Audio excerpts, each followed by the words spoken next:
Oxygen को लेकर के अब नया बवाल जो है वो खड़ा हुआ है। दिल्ली में जितनी ज़रूरत थी उससे कई ज़्यादा गुना डिमांड जो है वो की जा रही थी। जो सुप्रीम कोर्ट की कमेटी है टास्क फोर्स, उसने ये रिपोर्ट में आया है। देखिए, आज तो मुख्यमंत्री जी से सवाल पूछने का दिन है। और क्या आज आप लोग उनको बोलेंगे मुख्यमंत्री जी को कि प्रेस कॉन्फ्रेंस करें, जिस तरीके से वो पिछले 3 महीने से प्रेस कॉन्फ्रेंसेस करते आ रहे हैं? मतलब थोड़ी भी अगर शर्म है तो बाहर आके प्रेस कॉन्फ्रेंस करें और देश की जनता से, दिल्ली की जनता से नहीं, देश की जनता से माफ़ी मांगे, क्योंकि उन्हीं की वजह से और उन्हीं की घिनौनी ये राजनीति की वजह से पूरे देश में पैनिक क्रिएट किया गया और इसी तरीके की वो राजनीति करते भी आए हैं। अगर आपने देखा होगा, यही वो मुख्यमंत्री है जिन्होंने प्राइवेट हॉस्पिटल्स को भी ये बोला, इंस्ट्रक्ट किया गया था कि आप अपनी जो ऑक्सीजन डिमांड है उसको इन्फ्लेट करके बताइए, जिससे आपको सेंटर से ज़्यादा ऑक्सीजन मिल सके। उस वक्त पे भी जब पूरा देश कोविड के महामारी की वजह से लड़ रहा था, उसके बावजूद आप इस तरीके की राजनीति करेंगे और इस तरीके की गंदी राजनीति करेंगे तो बाहर आइए, देश की जनता से माफ़ी मांगिए। मनीष सिसोदिया ने प्रेस कॉन्फ्रेंस करी है अभी और उन्होंने साफ तौर पर कहा है कि ये षड्यंत्र है, ऐसी कोई रिपोर्ट नहीं आई है, बीजेपी का षड्यंत्र है। बीजेपी हेडक्वार्टर से ये रिपोर्ट जो है वो बना करके पेश की जा रही है और दिल्ली सरकार को बदनाम करने की कोशिश है। सुप्रीम कोर्ट तो सेंटर के अंडर नहीं आता ना, ये तो सुप्रीम कोर्ट को जो रिपोर्ट दी गई है वही सबके सामने आई है। तो मुख्यमंत्री जी बाहर आके प्रेस कॉन्फ्रेंस क्यों नहीं करते? उस चीज़ में तो वो माहिर हैं, दो ही तो चीज़ों में वो माहिर हैं, प्रेस कॉन्फ्रेंस करने में और साथ ही में विज्ञापन लगाने में। जिस तरीके की महामारी फैलाई गई, पहले ऑक्सीजन पे फैलाई, उसके बाद अब वैक्सीनेशन पे फैलाई, इसके बाद अब 2 दिन बाद कोई और आपको मुद्दा मिल जाएगा मुख्यमंत्री जी को कि किस तरीके से हम देश में पैनिक क्रिएट कर सकें। काम कुछ करना नहीं है, सिर्फ लोगों पे ब्लेम करना है या फिर क्रेडिट लेना है।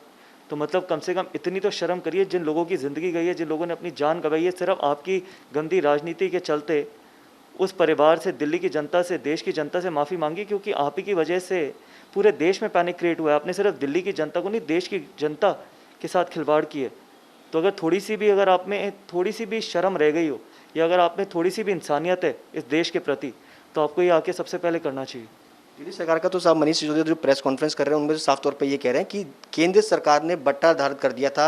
अप्रैल और मई के महीने पूरे देश में ऑक्सीजन का क्राइसिस था, अस्पतालों में ऑक्सीजन नहीं मिल रही थी, अस्पताल भी खुल करके बोल रहे थे कि ऑक्सीजन का क्राइसिस है। सिर्फ केंद्र सरकार के ऊपर जिम्मेदारी जो है वो फोड़ते हुए मनीष सिसोदिया भी नजर आ रहे हैं। देखिए, मेरे को तो पता भी नहीं है डिप्यूटी सीएम ये है भी या क्या, सिर्फ जिस तरीके की बयानबाजी करते हैं। सवाल ये है कि जो दिल्ली के विज्ञापन मंत्री हैं, जो दिल्ली के अपने आप को मुख्यमंत्री कहते हैं, उनको बाहर आके ये बताना चाहिए कि उन्होंने ये पैनिक क्यों क्रिएट किया। जब 279 मेट्रिक टन ऑक्सीजन की ज़रूरत थी तो आपने 1100 टन मेट्रिक ऑक्सीजन की डिमांड क्यों करी? साफ सा सवाल है, सिंपल सा सवाल है, इसका जवाब दिल्ली के मुख्यमंत्री देंगे।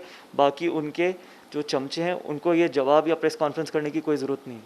आप मानते हैं कि हकीकत में इतनी ज़रूरत नहीं थी, दिल्ली के अंदर पैनिक क्रिएट किया गया जानबूझकर? सिर्फ दिल्ली में नहीं, पूरे देश में पैनिक क्रिएट किया गया है। जैसे मैंने आपको बोला कि प्राइवेट हॉस्पिटल्स को भी ये इंस्ट्रक्ट किया गया था कि आप अपनी डिमांड को इन्फ्लेट करके सेंटर के सामने बताइए। सेंटर को के पास तो ऑक्सीजन जो लिमिटेड थी वो हर जगह एलोकेट करनी थी ना, सिर्फ इसलिए कि इन्फ्लेट करके कि जिससे पूरे देश में पैनिक क्रिएट हो जाए कि देखिए जी सेंटर के पास ऑक्सीजन की कमी है, इसकी वजह से लोग भुगत रहे हैं।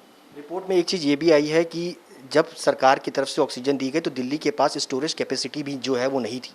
दिल्ली के पास ना तो क्रायोजेनिक टैंकर्स थे, ना एलोकेशन प्लान था। इसका जवाब कौन देंगे? जवाब तो सारे, अब हम सवाल तो अब सारे हमसे पूछते हैं। दिल्ली के मुख्यमंत्री के से तो आप सवाल पूछते नहीं कि क्रायोजेनिक टैंकर्स का क्या हुआ, जो बैंकॉक ऑफ फ्रांस से ऑर्डर करे थे, कहाँ क्या गया वो एलोकेशन प्लान जो दिल्ली सरकार को बनाना था?